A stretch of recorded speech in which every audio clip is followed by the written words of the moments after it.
പുതിയ കമ്മലായിരുന്നു ചെറിയൊക്കെ വെച്ച് ഒട്ടിച്ചിട്ട് വന്നത്.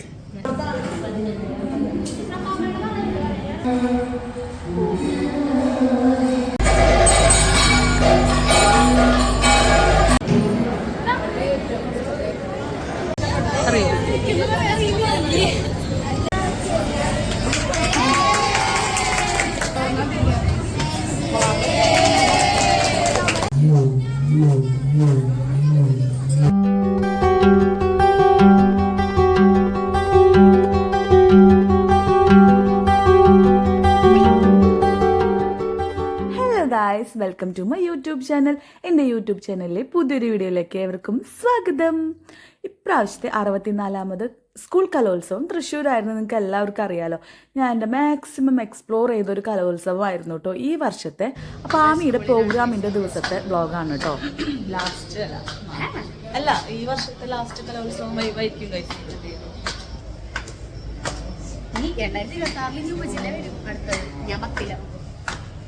തൃശ്ശൂരാണ് കലോത്സവം എന്ന് പറഞ്ഞപ്പോൾ ചെറിയൊരു വിഷമം ഉണ്ടായി. കാരണം ഒരു ട്രിപ്പ് മുടങ്ങി എന്നുള്ളൊരു സങ്കടമൊക്കെ ഉണ്ടായിരുന്നു. എങ്കിൽ പോലും ഭയങ്കര ഉപകാരമായിരുന്നു കേട്ടോ. മാക്സിമം എക്സ്പ്ലോർ ചെയ്യാൻ പറ്റിയ ഒരു വർഷമായിരുന്നു അത്. അപ്പോൾ ഞങ്ങൾ സ്കൂളിൽ വന്നിട്ടാണ് കേട്ടോ ഒരുങ്ങിയത്. എന്നുവെച്ചാൽ വിവേകോദയത്തിലായിരുന്നു മത്സരം നടക്കുന്നുണ്ടായിരുന്നത്. അപ്പോൾ ഇവിടുന്ന് ഡ്രസ്സൊക്കെ മാറിയിട്ടാണ് ഞങ്ങൾ അങ്ങോട്ട് പോയിട്ടുണ്ടായിരുന്നത്. കാരണം അതല്ല നമുക്ക് സൗകര്യം. നമ്മുടേതായ ഒരു സ്ഥലത്ത് നിന്ന് ഒരുങ്ങുന്നതും മറ്റും തമ്മിൽ നല്ല വ്യത്യാസം ഉണ്ടല്ലോ. അങ്ങനെ പിന്നെ ഞങ്ങൾ ഡ്രസ്സൊക്കെ മാറി തുടങ്ങിയിട്ട് ഇതിനൊരു ട്രൈബൽ കോസ്റ്റ്യൂമാണ് കേട്ടോ.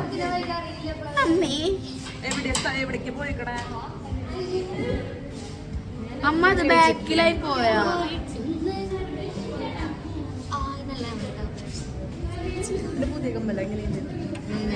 പുതിയ കമ്മലായിരുന്നു ചെറിയൊക്കെ വെച്ച് ഒട്ടിച്ചിട്ട് വന്നത്. പുതിയ കമ്മല ഇളകുന്നത്.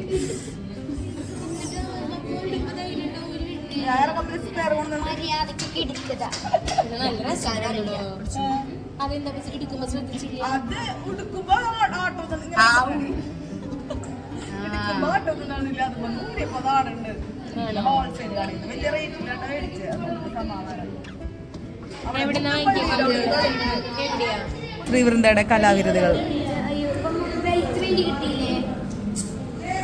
ഭയങ്കര ഡീസന്റ്.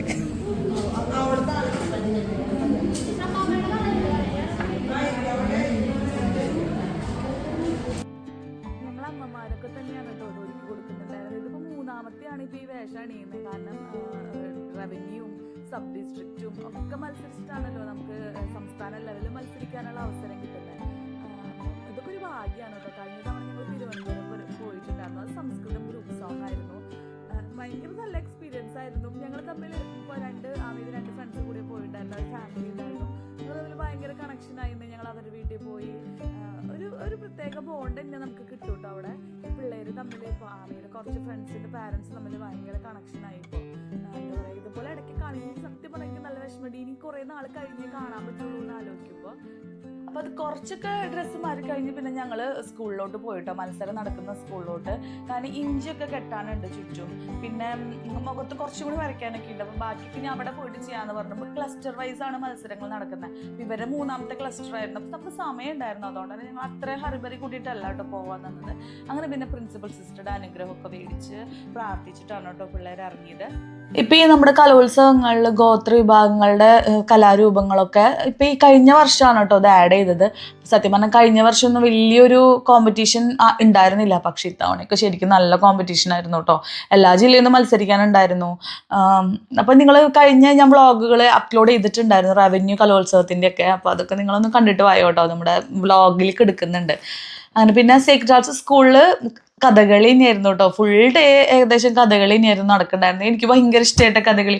സത്യം പറഞ്ഞാൽ ഈ കഥകളി കണ്ടിരുന്നു. എനിക്ക് പഠിക്കാൻ കൂടി പഠിക്കുന്നതിനെ പറ്റി പറഞ്ഞു കഴിഞ്ഞാൽ ചേട്ടൻ ഇവിടെ നിന്ന് ഓടിക്കും. എനിക്ക് പാട്ട് പഠിക്കാൻ പോകണമെന്നുണ്ട്. അത് ഞാൻ ഗ്രാജുവൽ സമയം ഉണ്ടാക്കിയിട്ട് അതിന് പോകണം. അങ്ങനെ പിള്ളേരൊക്കെ റെഡി ആയിട്ടോ. അപ്പോൾ 12 പേരാണ്. പാട്ട് പാടാനുള്ള 4 പേരും ബാക്കി ഡാൻസിനുള്ളവരാണ്. വിവേകോദയം ബോയ്സ് ഇവിടെ കഥകളിയാണ്. ഫുൾ ദിവസം കഥകളിയാണ്. ഇപ്പം ഇപ്രാവശ്യം കലോത്സവത്തിനുണ്ടല്ലോ എനിക്ക് ഭയങ്കര അട്രാക്ഷൻ തോന്നിയിട്ടുള്ള ഒരു കാര്യം ഞാൻ പറയാം കേട്ടോ. കുറേ ഓട്ടോച്ചേട്ടന്മാർ ഫ്രീ സർവീസ് നടത്തുന്നുണ്ടായിരുന്നു മത്സരിക്കാനുള്ള പിള്ളേരെ വേദികളിലോട്ട് എത്തിക്കാനും തിരിച്ച് സ്കൂളിലോട്ട് എത്തിക്കാനും ഒക്കെ ആയിട്ട്. എനിക്ക് ഭയങ്കര സന്തോഷം തോന്നിയത്. കാരണം ചില ഓട്ടോച്ചേട്ടന്മാർ ഭയങ്കര കത്തി റേറ്റ് വാങ്ങിക്കുമ്പോൾ ഇവരൊക്കെ ഫ്രീ ആയിട്ട് സർവീസ് നടത്തുക പറയുമ്പോൾ അത് അപ്രിഷ്യേറ്റ് ചെയ്യേണ്ട ഒരു കാര്യം തന്നെയാണ് കേട്ടോ. ഇപ്രാവശ്യം എല്ലാ ഗോത്രവിഭാഗം കലകളും മെയിൻ വേദികളായിരുന്നു അരങ്ങേറിയിട്ടുണ്ടായിരുന്നു. പക്ഷെ ഇവരുടെ മാത്രം വിവേകോദയത്തിലായിരുന്നു കേട്ടോ. കുറച്ചും കൂടി നീങ്ങിയിട്ടുണ്ടായിരുന്നു. മെയിൻ വേദികൾ 1, 2, 3 ആയിരുന്നു. നമ്മുടെ തേക്കിൻകാട് മൈതാനത്തിന്റെ ഉള്ളിൽ തന്നെ പിള്ളേർക്ക് അതിന്റെ ചെറിയൊരു വിഷമമൊക്കെ ഉണ്ടായിരുന്നു. കാരണം എന്താ വെച്ചാൽ മൊത്തത്തിൽ ഒരു മീഡിയ കവറേജ് ഉള്ളതാണല്ലോ നമ്മുടെ സംസ്ഥാന കലോത്സവങ്ങൾ എന്ന് പറയുന്നത്. പക്ഷേ ഏഷ്യനെറ്റിന്റെ ന്യൂസ് റിപ്പോർട്ടർ അവിടെ ഉണ്ടായിരുന്നു കേട്ടോ. അവർ സ്പെഷ്യലി പളി നൃത്തത്തിനെ പറ്റിയിട്ട് പഠിക്കാൻ വന്നിട്ടുള്ളതാണ്. പഠിക്കാൻ മീൻസ് അവരൊരു റിപ്പോർട്ട് റെഡിയാക്കാൻ വേണ്ടിയിട്ട്. അപ്പോൾ ഈ മാലേനെ പറ്റിയിട്ടും കാരണം മറ്റുള്ള ഗോത്ര വിഭാഗങ്ങളുടെ നൃത്തത്തിനേക്കാളും ഇച്ചിരി വെറൈറ്റി തോന്നിയുള്ളത് അവരുടെ ആഭരണങ്ങളാണ് കേട്ടോ പളിയേക്ക് വരുമ്പോൾ. അപ്പോൾ അതൊരു മുള കൊണ്ടുണ്ടാക്കിയതായിട്ടുള്ള ആഭരണങ്ങളാണ്, കമ്മലായാലും മാലയായാലും. അപ്പം അതിനെ പറ്റിയിട്ടൊക്കെ ചോദിക്കുന്നുണ്ടായിരുന്നു കേട്ടോ. ഇവർക്ക് കുറേ പേർക്കൊന്നും അങ്ങനെ അറിയുന്നില്ല. കാരണം മുള കൊണ്ട് ഉണ്ടാക്കിയതാന്ന് അവർക്കറിയാം. പക്ഷെ അവർ മേക്ക് ചെയ്യുന്ന പ്രോസസ്സും കാര്യങ്ങളൊന്നും കാണുന്നില്ലല്ലോ.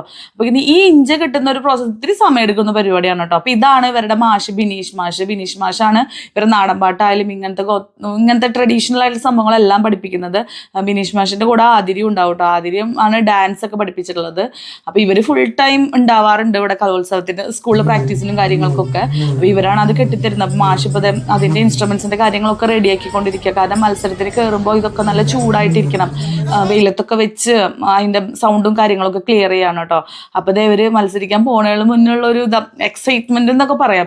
കാരണം ഇത് അത്യാവശ്യം സമയം എടുക്കുന്ന ഒരു ഡാൻസാണ്. 10 മിനിറ്റിന് മുകളിൽ വരുന്നുണ്ട്. അങ്ങനെ പിന്നെ ഞങ്ങൾ കഴിഞ്ഞ തവണ ജയിച്ചപ്പോൾ മാഷിനും ആതിര ടീച്ചർക്കും വേണ്ടിയിട്ട് ഗിഫ്റ്റൊക്കെ വാങ്ങിച്ചു വെച്ചിട്ടുണ്ടായിരുന്നു. പക്ഷെ അതന്ന് കൊടുക്കാൻ പറ്റിയില്ല. അപ്പം ഞങ്ങളെല്ലാവരും കൂടെ തീരുമാനിച്ചിട്ടുണ്ടായിരുന്നു ഈ ദിവസം കൊടുക്കാം. കാരണം എല്ലാവരും ഉണ്ടാവുമല്ലോ. ചിലവർക്ക് അന്ന് നമ്മൾ എന്ന് കൊടുക്കാന്നൊക്കെ പറയുമ്പോൾ എല്ലാവർക്കും വരാൻ പറ്റുന്നുണ്ടായിരുന്നില്ല. അങ്ങനെ പിന്നെ ഞങ്ങൾ അവർക്ക് ഗിഫ്റ്റൊക്കെ കൊടുത്തായിരുന്നു കേട്ടോ. നമുക്ക് റവന്യൂ കലോത്സവത്തിന് പറയുന്ന ഒരു കടമ്പ കടന്ന് കിട്ടുക എന്ന് പറയുന്നതാണ് ഭയങ്കര ടാസ്ക് ആയിട്ടുള്ളൊരു കാര്യം. അപ്പം അന്ന് അത് കടന്ന് കിട്ടിയില്ല. പിന്നെ സ്റ്റേറ്റിൽ നമുക്ക് ഫസ്റ്റും സെക്കൻഡും ഒന്നും തന്നെ വരുന്നില്ല. എ ഗ്രേഡ് ബി ഗ്രേഡ് അങ്ങനെയാണല്ലോ വരുന്നത്. അപ്പോൾ ഒരുവിധം അത്യാവശ്യം നന്നായി കളിച്ചു കഴിഞ്ഞാൽ നമുക്ക് എ ഗ്രേഡ് കിട്ടുന്ന ഉറപ്പാണ്. പിന്നെ ഇടയ്ക്കൊക്കെ വെച്ച് നിന്നാലാണ് അതിൻ്റെ ഒക്കെ ഒരു ടെൻഷനൊക്കെ ഉണ്ടായിരുന്നു കേട്ടോ. കാരണം പിള്ളേരൊക്കെ പെട്ടെന്ന് തളരും. അതുമാതിരത്തെ ഒരു ഡാൻസാണ്, കുറച്ച് കായികാധ്വാനമുള്ളൊരു ഡാൻസാണ് ഇത് വരുന്നത്. അപ്പം നിങ്ങൾ ഇതിൻ്റെ വീഡിയോ ഞാൻ അപ്ലോഡ് ചെയ്തിട്ടുണ്ട് കേട്ടോ, പള്ളി നൃത്തത്തിൻ്റെ. അപ്പം ഒന്ന് കണ്ടു നോക്കുക. കാരണം എല്ലാവരും കണ്ടിട്ടുള്ള ഒരു കലാരൂപമല്ലല്ലോ. അപ്പോൾ അതുകൊണ്ട് തന്നെ നിങ്ങൾക്ക് ഇഷ്ടപ്പെടാൻ ചാൻസ് ഉണ്ട്. കാരണം അതിൻ്റെ ഒരു താളം നല്ല രസമാണ്. അപ്പോൾ താളത്തുമ്മലാണ് ആ ഒരു ഡാൻസ് മുന്നോട്ട് പോകുന്നത്. അപ്പോൾ മാഷിനും ടീച്ചർക്കും ഗിഫ്റ്റൊക്കെ ഇഷ്ടപ്പെട്ടു എന്ന് പറഞ്ഞു കേട്ടോ. അപ്പോൾ പിള്ളേർ ഭയങ്കര എക്സൈറ്റഡ് ആയിരുന്നു കൊടുക്കാനായിട്ട്. നമ്മൾ കാലത്ത് സ്കൂളിൽ എത്തിയെങ്കിലും ഇവരുടെ പ്രോഗ്രാം സ്റ്റേജിൽ കയറുമ്പോൾ 2 മണിയോടെ അടുത്തുണ്ടായിരുന്നു കേട്ടോ. സത്യം പറഞ്ഞാൽ വിശക്കുന്നൊന്നും ഉണ്ടായിരുന്നില്ല ആർക്കും. പിള്ളേരിങ്ങനെ ഗ്ലൂക്കോസും അങ്ങനെ ഇങ്ങനെയൊക്കെയായിട്ട് ഓരോന്നൊക്കെ കഴിക്കുന്നുണ്ടായിരുന്നു, ബിസ്ക്കറ്റൊക്കെ ആയിട്ട്.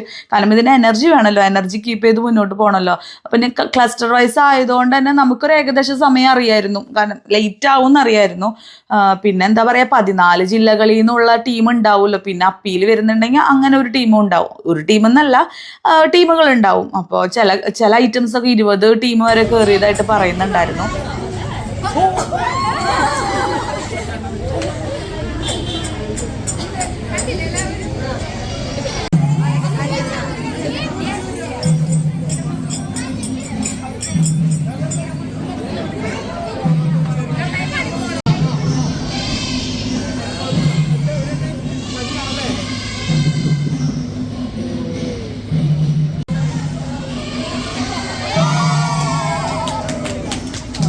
ഫാമീനെ സപ്പോർട്ട് ചെയ്യാനായിട്ട് ഫ്രണ്ട്സൊക്കെ വന്നിട്ടുണ്ടായിരുന്നു കേട്ടോ.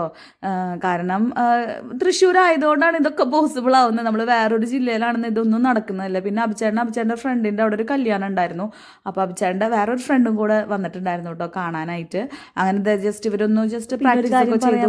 വീട്ടിൽ നിന്ന് അച്ഛനും അമ്മയും ഷഞ്ചിനിയും പിള്ളേരും രാഗിണിയമ്മ വന്നിട്ടുണ്ടായിരുന്നു, മനുച്ചേട്ടൻ മെൽഫി ചേച്ചി വന്നിട്ടുണ്ടായിരുന്നു, പിന്നെ അക്ഷയ് വന്നിട്ടുണ്ടായിരുന്നു. അങ്ങനെ ആമീനെ സപ്പോർട്ട് ചെയ്യാൻ വേണ്ടിയിട്ട് ആമി കുറേ ആൾക്കാർ വിളിച്ചിട്ടുണ്ടായിരുന്നു കേട്ടോ, വന്നോളോ എന്ന് പറഞ്ഞിട്ട്. പക്ഷെ കുറേ പേരൊക്കെ എത്തിയിട്ടുണ്ടായിരുന്നു. ചിലവരൊക്കെ വന്ന് ലേറ്റ് ആയപ്പോൾ തിരിച്ചു പോയി. അങ്ങനെയൊക്കെ ഉണ്ടായിരുന്നു കേട്ടോ. കാരണം കാലത്തുനിന്ന് മത്സരം എന്ന് പറഞ്ഞിട്ട് ഉച്ചയാകുമ്പോൾ അവരും പല കാര്യങ്ങളുള്ളവരായിരിക്കുമല്ലോ. അങ്ങനെ അതേ മത്സരത്തിന് കയറാറായി. അപ്പോൾ ഇതാണ് സാൻസി ടീച്ചറായിരുന്നു ഇതിൻ്റെ ചാർജ് ഉണ്ടായിരുന്നത്. ടീച്ചർ ഭയങ്കര സപ്പോർട്ടാണ് കേട്ടോ. അങ്ങനെ പിന്നെ ഇവരെല്ലാവരും കൂടെ പ്രാർത്ഥിച്ച് ഇനി സ്റ്റേജിൽ കയറാൻ പോവാണേ.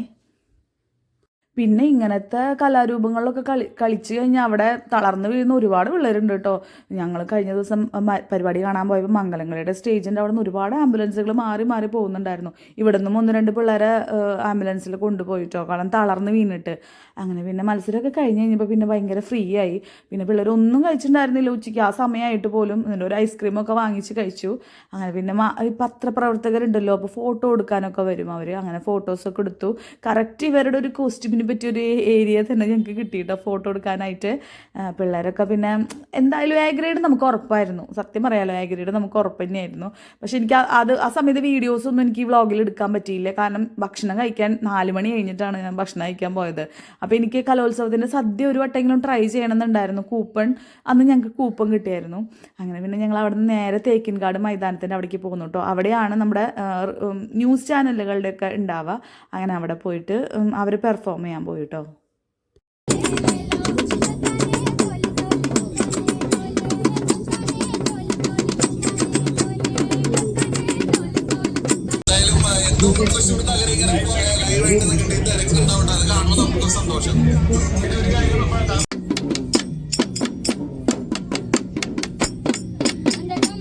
അങ്ങനെ പിന്നെ നേരെ പിള്ളേരെ റിട്ടേൺ സ്കൂളിലേക്ക് തിരിച്ചു വിട്ടു കേട്ടോ. അതിൻ്റെ ഇടയിൽ കുറേ സംഘർഷാവസ്ഥകളൊക്കെ ഉണ്ടായി. അതൊന്നും ഞാനിവിടെ പറയുന്നില്ല, കാരണം നമുക്ക് ഒരുപാട് നല്ല കാര്യങ്ങൾ ഉണ്ടാവും, അതിൻ്റെ ഇടയിൽ ചില നെഗറ്റീവ് കാര്യങ്ങൾ ഉണ്ടാവുമല്ലോ.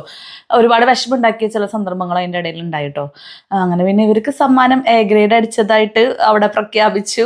ഞങ്ങളാ സമയത്ത് ഫുഡ് കഴിക്കാൻ പോയേക്കായിരുന്നു. നല്ല അടിപൊളി സദ്യ ആയിരുന്നു കേട്ടോ, നല്ല പരിപ്പ് പായസമൊക്കെ ഉണ്ടായിരുന്നു. അങ്ങനെ പിന്നെ സദ്യയൊക്കെ കഴിച്ച് ഞങ്ങൾ തിരിച്ച് വീണ്ടും സ്കൂളിലേക്ക് വന്നു. അപ്പോൾ ഇവരെല്ലാവരും ഡ്രസ്സൊക്കെ മാറി ട്രോഫി വാങ്ങിക്കാനായിട്ട് മോഡൽ ഗേൾസിലേക്ക് വന്നു കേട്ടോ. മോഡൽ ഗേൾസിലായിരുന്നു ട്രോഫി വിതരണമൊക്കെ അറേഞ്ച് ചെയ്തിട്ടുണ്ടായിരുന്നത്. ഇപ്രാവശ്യത്തെ ട്രോഫി നല്ലതായിരുന്നു. എങ്കിൽ പോലും സർട്ടിഫിക്കറ്റ് നല്ല അടിപൊളി സർട്ടിഫിക്കറ്റ് ആയിരുന്നു കേട്ടോ. ഇപ്രാവശ്യത്തെ ഭയങ്കര ക്വാളിറ്റി ഉള്ളൊരു സർട്ടിഫിക്കറ്റ് ആയിരുന്നു. പിള്ളേരെ ഫോട്ടോ ഒക്കെ പ്രിന്റ് ചെയ്തിട്ട് കഴിഞ്ഞ തവണത്തെ വെച്ച് കമ്പയർ ചെയ്യുമ്പോൾ എനിക്ക് നല്ലതായിട്ട് തോന്നിയായിരുന്നു കേട്ടോ. അങ്ങനെ പിള്ളേരെ മുഖത്തെ സന്തോഷം കണ്ടോ. ഇവരുടെ ഈ സന്തോഷത്തിന് വേണ്ടിയിട്ടാണോ ഈ പാരൻസ് എല്ലാവരും നടക്കുന്നത്. കാരണം പാരൻസിൻ്റെ സപ്പോർട്ട് ഇല്ലാണ്ട് ഇതൊന്നും പോസിബിൾ ആണെന്ന് എനിക്ക് തോന്നുന്നില്ല. കാരണം ഇപ്പോൾ നമ്മൾ ഉപജില്ല തൊട്ടിട്ട് റവന്യൂ തൊട്ടിട്ട് എല്ലാത്തിനും പിള്ളേരെ സപ്പോർട്ട് ചെയ്യാൻ പാരൻസ് പിന്നിലുള്ളത് കൊണ്ട് തന്നെയാണ് കേട്ടോ ഇവരുടെയൊക്കെ ഒരു വിജയം. ഫുൾ എഫേർട്ട് അവരുടെ തന്നെയാണ്, ടീച്ചേഴ്സിൻ്റെ ഉണ്ട്, ഇല്ല എന്നല്ല പറയുന്നത്. പക്ഷെ വീട്ടുകാരുടെ കൂടെ സപ്പോർട്ട് വേണമല്ലോ, അത് മുഖ്യമാണല്ലോ. അങ്ങനെ പിന്നെ ഒരുപാട് ആൾക്കാർ അവിടെ പോയിട്ട് പരിചയപ്പെട്ടു കേട്ടോ. ഈ പിള്ളേർ ഞങ്ങൾ വീഡിയോ എടുക്കുമ്പോൾ ഞങ്ങളുടെ വീഡിയോയിൽ നിന്ന് കളിക്കുന്നുണ്ടായിരുന്നു. ഞങ്ങൾ പരിചയപ്പെട്ടു. കൊല്ലത്തും കോട്ടയത്തുള്ള പിള്ളേരാണ്. അവന് കുറേ സമ്മാനങ്ങൾ കിട്ടിയിട്ടുണ്ട്. ഭരതനാട്യവും കുച്ചിപ്പുടിയും ഒക്കെ അവന് സമ്മാനം ഉണ്ടെന്ന് അവൻ പറഞ്ഞു. അങ്ങനെ പിന്നെ അത് ആമയുടെ തറവാട്ടമ്പലത്തിലെ ചേട്ടന്മാരുടെ വക ട്രീറ്റ് ഉണ്ടായിരുന്നു. അങ്ങനെ പോയി ഫുഡൊക്കെ കഴിച്ച് ഞങ്ങൾ അങ്ങനെ പിരിയാ ചെയ്ത കേട്ടോ. അപ്പോൾ ആമയുടെ TCVയിൽ വന്ന ഒരു റിപ്പോർട്ടാണ്. അപ്പം അതിൻ്റെ അതും കൂടി ക്ലിപ്പും കൂടി ആഡ് ചെയ്തിട്ട് നമുക്ക് ഇന്നത്തെ വ്ളോഗ് അവസാനിപ്പിച്ചാലോ. അവര് ഭയങ്കര ഹെവി സോങ് ആണ് പടം പോണേട്ടോ. പിള്ളേര് പുലികളാണ്. ഓക്കെ. இரவும் பகலும் வந்தாலும் நாள் என்பது ஒன்றல்லோ, காதல் 2 கொண்டாலும் பயணம் என்பது ஒன்றல்லோ, இதயம் 2 கொன்றாலும் காதல் என்பது ஒன்றல்லோ, கண்ணோடு காண்பதெல்லாம் தலைவா கண்களுக்கு சொந்தமில்லை, കണ്ണുകൾക്ക് സ്വന്തമില്ലേ. അപ്പോൾ ഇന്നത്തെ കലോത്സവ വ്ളോഗ് നമുക്കിവിടെ അവസാനിക്കാം കേട്ടോ. അപ്പോൾ വീഡിയോ ഇഷ്ടപ്പെടുകയാണെന്നുണ്ടെങ്കിൽ please like, share and subscribe മറക്കരുത് കേട്ടോ. അപ്പോൾ okay, bye, thanks for watching.